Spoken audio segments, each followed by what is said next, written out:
1883년 3월 14일 런던에서 한 사람이 세상을 떠납니다. 칼 마르크스. 65세의 일기로 세상을 떠난 그는 평생 혁명을 꿈꾸며 그렇게 살았습니다. 이 세상은 부패했고 권력은 타락했으며 가난한 자들은 억압받고 착취를 당한다, 이렇게 보았습니다. 그는 공산당 선언 마지막에서 이렇게 말합니다. 만국의 노동자여, 플로레타리아 알랄렌다, 모든 만국의 노동자를 향해서 그는 단결하라고 그렇게 외쳤습니다. 그의 외침은 수많은 혁명을 낳았습니다. 불의하고 부조리한 현실 앞에서 고뇌했던 그 수많은 깨어있는 지성인들이 이 사상의 영향을 받았습니다. 143년이 지난 오늘날 역사는 우리에게 교훈합니다. 혁명은 많은 경우에 자유가 아니라 폭력과 독재를 낳았다는 겁니다. 혁명의 논리는 역사 속에서 늘 반복되곤 했습니다. 혁명가들은 정의를 위해 칼을 들지만 그 칼은 결국 또 다른 누군가를 향하곤 했습니다. 20세기 스탈린 체제에서 또 마오쩌둥의 문화혁명 시기에 이 수많은 수천 명의 목숨을 앗아갔습니다. 하나님 없는 피해 혁명은 이 땅에 유토피아를 만들기보다 잔혹한 독재와 혹독한 폭력으로 변질되곤 했습니다. 인간은 뭔가를 사랑할 때에 영혼에 불이 붙습니다. 그것이 헌신이 되고 충성이 되고 애국이 되고 신앙이 되고 기적을 만들기도 합니다. 문제는 그런 열정이 늘 아름다운 열매를 맺는 것은 아니라는 사실입니다. 하나님을 열심히 섬기면 사명이 되지만 반대로 자기의 확신과 만나게 되면 이성 없는 폭력으로 변질되기도 하죠. 나의 열정이 성령의 다스림을 받는다면 인류를 위한 위대한 사랑이 되지만 두려움과 결탁하게 되면 칼이 되는 경우도 있습니다. 본문의 주인공은 식민지 통치 아래에서 태어났습니다. 그는 하나님을 부정하는 사람이 아닙니다. 오히려 여호와를 위하여 불타는 사람처럼 보입니다. 조국의 독립을 꿈꾸었고 그리고 로마 제국을 하나님의 원수로 보았으며 칼을 들어 메시아의 왕국을 앞당기려고 했습니다. 충격적인 사실은 예수님께서 바로 그를 제자로 불러주셨다라는 겁니다. 그는 조국의 독립을 위하여 가슴에 단도를 품고 테러를 일삼던 자입니다. 여러분, 적개심을 품었던 그가 어떻게 예수님의 제자로 부르심을 받았을까요? 칼의 논리로 혁명을 꿈꾸었던 사람이 어떻게 하나님 나라 일꾼이 되었고 마침내 주님을 따라 순교자의 길을 갈 수가 있었던 것일까요? 이 시간에 우리는 본문 말씀을 통해 칼에서 십자가로, 혁명에서 하나님 나라로, 미움에서 사랑으로 변화된 이 열심당원 시몬에 대하여 함께 말씀을 나누어 보고자 합니다. 첫 번째는 상처 입은 열심, 마음의 그림자. 우리 12절의 말씀 읽어보겠습니다. 시작. 그 무렵 예수께서 기도하기 위해 산으로 올라가 밤을 새워 하나님께 기도하셨습니다. 예수님께서는 12제자를 부르기 전에 밤을 새워 기도하셨다라고 했습니다. 밤을 새워, 디아닉스. 이 말은 지속성을 의미하는 겁니다. 그러니까 늦게까지 기도했다라는 게 아니라 그야말로 밤을 새워가며 하나님의 뜻이 어디 있는지 그렇게 궁리하며 몸부림을 치며 한 사람 한 사람을 주님 앞에 올려드리며 제자를 세웠습니다. 그냥 그저 일꾼을 뽑은 것이 아니라 하나님 나라를 세우는 일을 그 시간에 한 겁니다. 주목할 것은 바로 이때 열심당원 시몬을 제자의 명단에 넣으셨다는 사실입니다. 열심당원이 어디에서 시작된 걸까요? 기원전 167년 마카비 혁명 이후에 유대 민족은 칼로 독립을 쟁취합니다. 하스모니아 왕국이라는 나라가 100년 동안 유지가 되죠. 그들은 믿었습니다. 메시아는 다윗처럼 칼을 들고 로마 제국을 무너뜨릴 것이다. 나중에 로마 제국의 통치를 받게 되었을 때 열심당원들이 그 칼을 품고 이제 독립을 꿈꾸게 됩니다. 시몬은 불의하고 부조리한 시대의 아들입니다.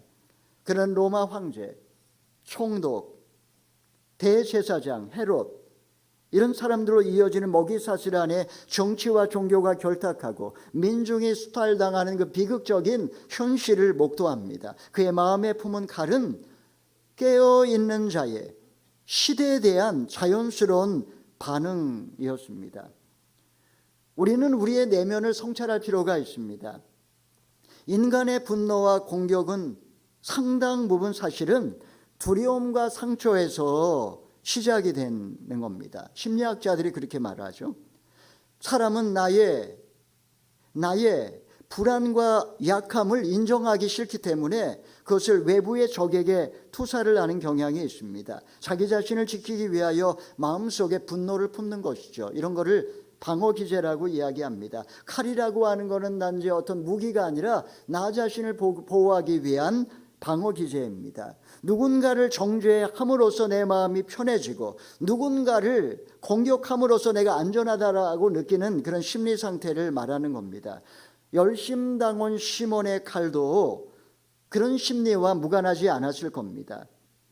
우리는 그가 과거에 어떤 삶을 살았는지 알지는 못합니다. 다만 분명한 것은 나의 상처와 분노를 로마라는 적에게 투사하며 정의의 이름으로 싸웠을 것입니다. 한때는 밤마다 가슴에 단도를 품고 외로운 밤거리를 걸었을지 모릅니다. 로마의 군화 소리가 들릴 때마다 이를 악물고 그날을 기다렸을 것입니다. 예수님은 칼의 심리를 정확하게 꿰뚫어 보십니다. 칼을 든 자는 칼로 망한다고 주님이 말씀하셨죠. 외부의 적을 먼저 무너뜨리라고 하지 아니하시고 먼저 마음속에 칼을 내려놓으라고 주님은 말씀하십니다. 기원 후 73년 유대 광야의 절벽 요새 마사다에서는 한 사건이 벌어집니다. 2만여 명의 로마 군대가 요새를 포위합니다. 요새 안에는 열심당원 약 960명이 갇혀 있었습니다. 그들은 고뇌 끝에 결정합니다. 노예로 팔리기보다 차라리 스스로 목숨을 끊자. 그들은 가족을 죽이고 서로를 죽이고 마지막 한 사람은 자결을 합니다. 로마군이 요새에 들어왔을 때 아무도 살아있지 않았습니다. 이것이 열심당원의 최후의 모습이었습니다.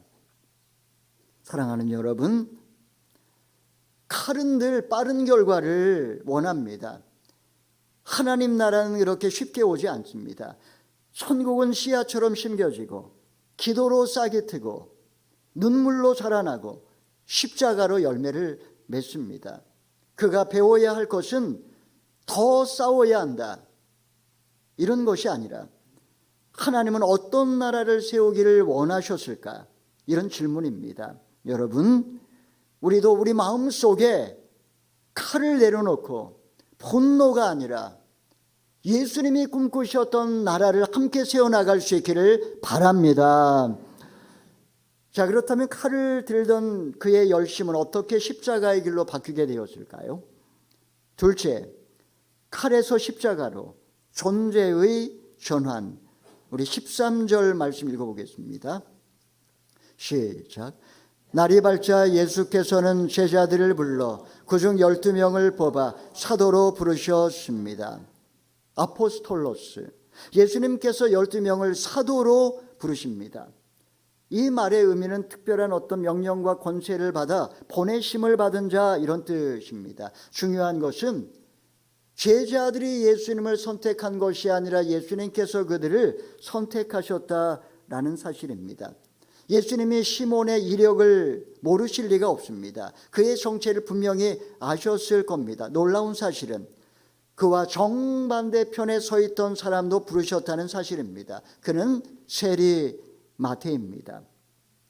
세리는 로마 권력에 기생하는 사람이고 열심당원은 로마 체제에 칼을 든 사람입니다. 혁명의 망령이 떠돌던 시대에 열심당원은 매국노들을 유인하고 그리고 참수했던 사람들입니다.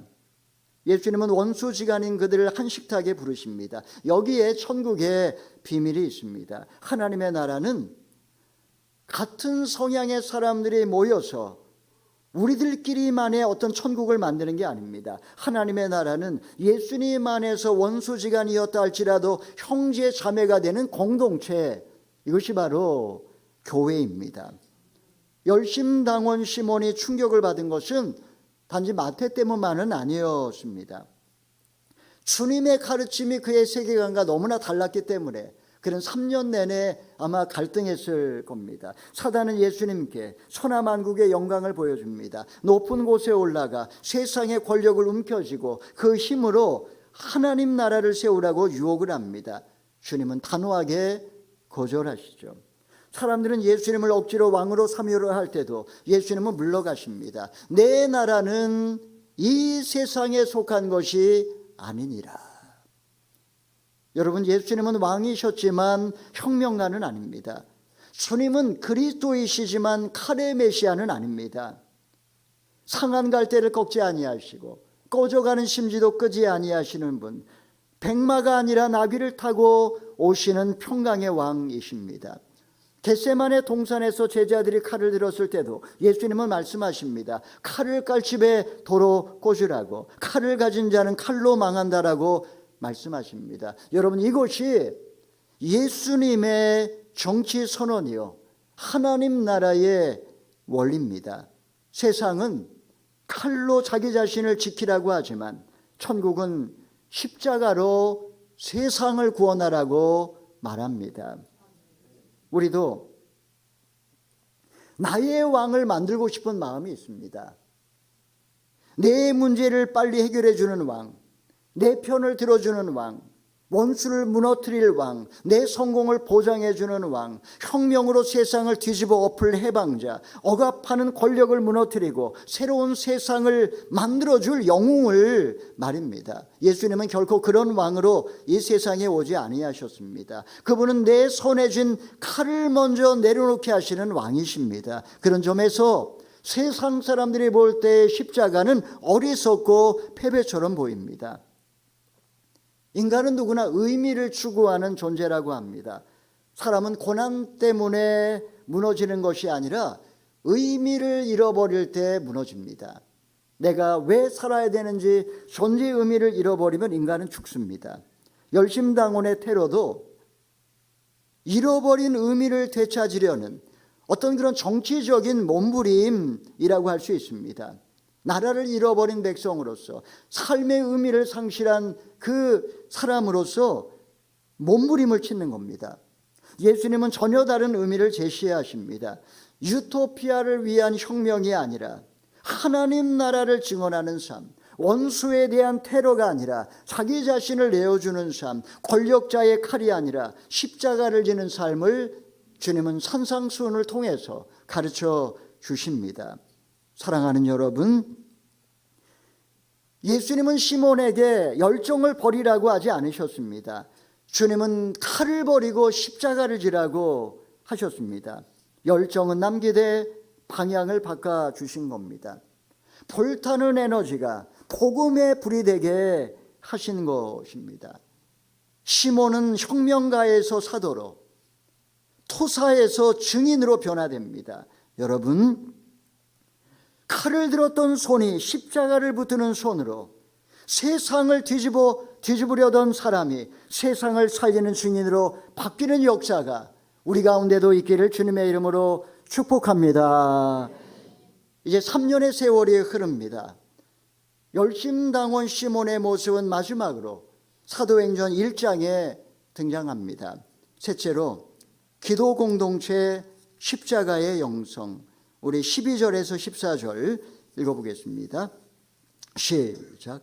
그들은 올리브산이라 불리는 곳에서부터 예루살렘으로 돌아왔는데 이 산은 예루살렘에서 가까워 안식일에 걸어가도 되는 거리였습니다. 그들은 예루살렘 안으로 돌아와서 자기들이 묵고 있던 올라갔습니다.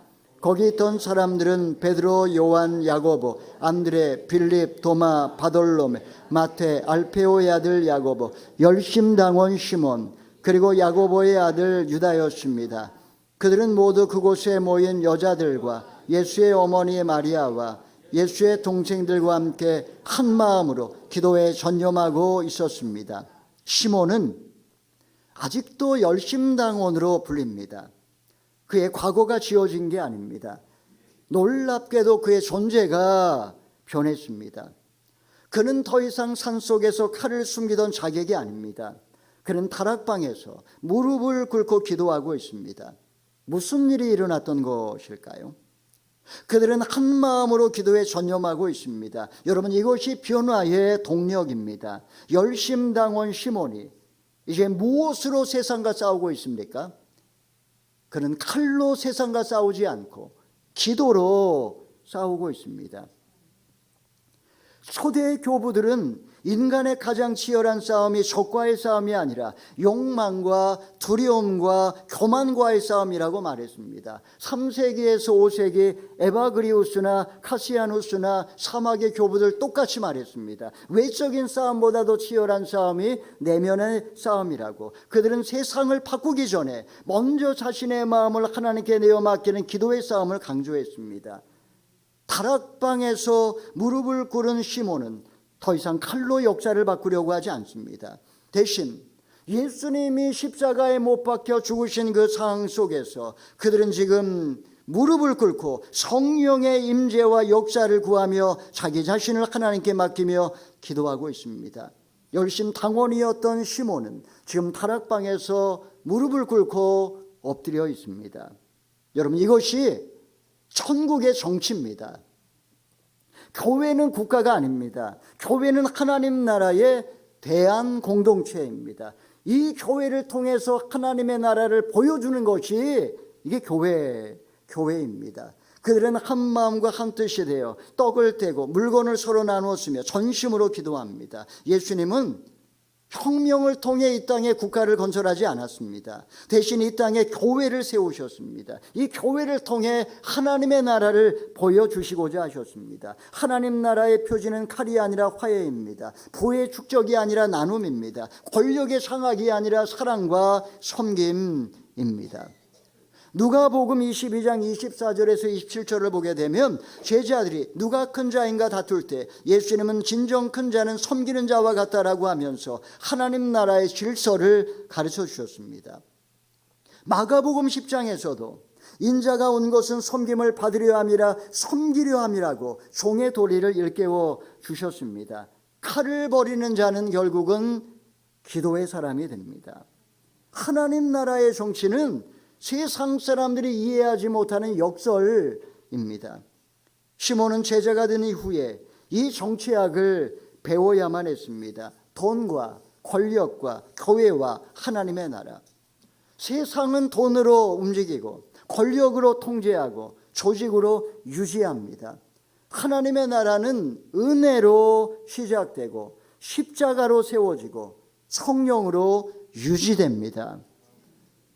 서방교회 전통에 따르면 시몬은 페르시아, 오늘날 이란에서 복음을 전하다가 톱으로 켜서 죽임을 당했다라고 전해지고 있습니다.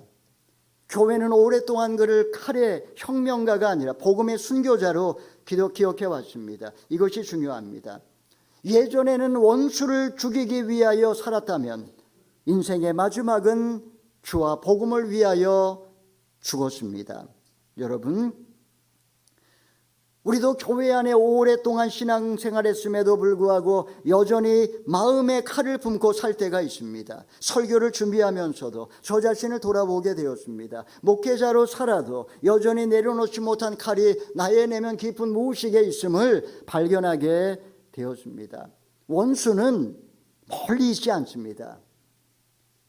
자녀일 수도 있고 배우자일 수도 있고 동료일 수도 있고 나와 이념에 다른 불특정 다수일 수도 있습니다. 불의하고 부조리한 모습을 보면 내면의 분노가 들끓습니다. 마음은 전쟁터입니다. 말에 날이 서 있습니다. 내 왕국을 세우고 싶습니다. 입술로는 주님을 따른다고 하지만 나의 신념에 열심히 충성하고 있는지도 모릅니다. 여러분, 주님은 우리에게 묻습니다. 너는 아직도 칼을 의지하느냐? 여전히 사람을 통제해야 안심하느냐? 아직도 내 옳음을 증명해야 하느냐? 여전히 돈과 체면과 힘과 영향력이 너를 지탱하느냐? 너는 내가 세상을 바꿀 수 있다고 생각하느냐? 성령이 임한 공동체는 다릅니다. 칼을 내려놓은 자리에서 기도의 손을 모읍니다. 서로에 대한 정죄를 멈추고 서로를 위하여 울어주고 짓밟으려 하지 아니하고 낮아져 섬깁니다. 여러분, 우리 공동체가, 우리 대전 오늘의 교회가 이 땅의 교회마다 이념의 장벽을 넘어서 기도하는 공동체가 되기를 주님의 이름으로 축복합니다. 1517년 루터가 로마 교회의 권력과 충돌하며 종교개혁의 불길이 유럽으로 번져갑니다. 루터는 당시 교회의 타락을 보았습니다. 면죄부 판매와 교황의 그 타락한 권력과 왜곡된 교리와 성직자의 부패, 사람들은 무기를 들고 혁명을 일으키자고 말했습니다. 대표적인 사람이 뮌처라고 하는 그런 사람입니다. 실제로 사진을 보시면 그 시대에 독일 농민 전쟁이 일어났습니다. 카톨릭에 대항해서 농민들이 무기를 들고 일어났습니다. 루터는 말합니다. 하나님의 나라는 칼로 세워지지 않는다. 그는 군대를 조직하지 않습니다. 그는 혁명을 일으키지도 않습니다. 다만 그는 숨어서 독일어 성경을 번역합니다. 하나님의 말씀을 설교합니다. 오직 믿음으로 구원을 얻는 복음의 진리를 선포합니다. 그 역사는 놀랍게 기적을 나타냅니다. 칼이 아니라 하나님의 말씀이 세상을 바꾸기 시작합니다. 혁명이 아니라 복음이 하나님의 나라를 세워갑니다. 혁명은 세상을 바꾸려고 하지만 십자가는 사람을 바꿉니다. 여러분, 이게 중요한 명제입니다. 혁명은 세상을 바꾸려고 하지만 십자가는 사람을 바꿉니다. 사람이 바뀔 때 세상이 바뀌는 겁니다. 혁명이 왜 계속 실패하고 똑같은 역사의 그 수레바퀴가 반복될까요? 세상을 바꾸지만 사람이 바뀌지 않았기 때문입니다. 혁명은 세상을 바꾸지만 그러나 십자가는 사람을 바꿉니다. 사람이 바뀔 때 세상이 바뀐다. 이것이 바로 하나님 나라의 원리입니다. 여러분, 인간은 오랜 세월 세상을 바꾸기 위하여 혁명을 꿈꿔왔습니다. 프랑스 혁명 때 앙시앙 레짐, 구체제, 부패한 권력을 무너뜨리고 불의한 구조를 뒤집고 누벨 오르드, 새로운 질서를 세우려고 그렇게 혁명을 일으켰습니다. 역사는 우리에게 한 가지 사례를 가르쳐 줍니다. 칼로 시작된 변화는 종종 또 다른 칼을 낳는다고 말입니다. 하나님의 나라는 폭력적인 전복을 통해서 찾아오지 않습니다. 지난 2000년 동안 십자가 앞에서 변화된 사람들의 삶을 통해 조용히 그러나 도도히 하나님의 나라는 이루어져 왔습니다. 사랑하는 여러분, 역사가였던 아놀드 토인비는 그의 책 역사의 연구에서 이렇게 통찰을 말합니다. 역사의 위기 속에서 새로운 길은 언제나 창조적 소수를 통해 시작된다고 말입니다. 대다수는 두려움과 분노에 휩쓸리지만 몇몇 사람들은 하나님 앞에서 새로운 길을 선택합니다. 열심당원 시몬이 바로 그런 사람입니다. 한때 그는 칼을 들고 세상을 바꾸려 했던 사람입니다. 예수님을 만난 후 그의 손에는 칼 대신 십자가가 들려 있습니다. 사랑하는 성도 여러분, 지금 내 마음에는 어떤 칼이 숨겨져 있습니까? 오늘날 이란과 주변국들이 거대한 화염의 소용돌이에 빠져들고 있습니다. 세상은 힘의 논리를 이야기하며 지금도 우리에게 칼을 들라고 말합니다. 예수님은 말합니다. 칼을 버리고 십자가를 들라고. 그때 하나님의 나라가 시작됩니다. 우리가 이 불의한 세상을 향하여 기독교 세계관을 가지고 역사를 바라보며 복음의 열정으로 살아가는 창조적 소수가 되기를 바랍니다. 칼을 버리고 십자가를 드는 사람, 골방에서 열방을 품으며 기도하며 하나님의 나라를 세워가는 우리 모두가 되기를 주님의 이름으로 축원합니다. 아멘.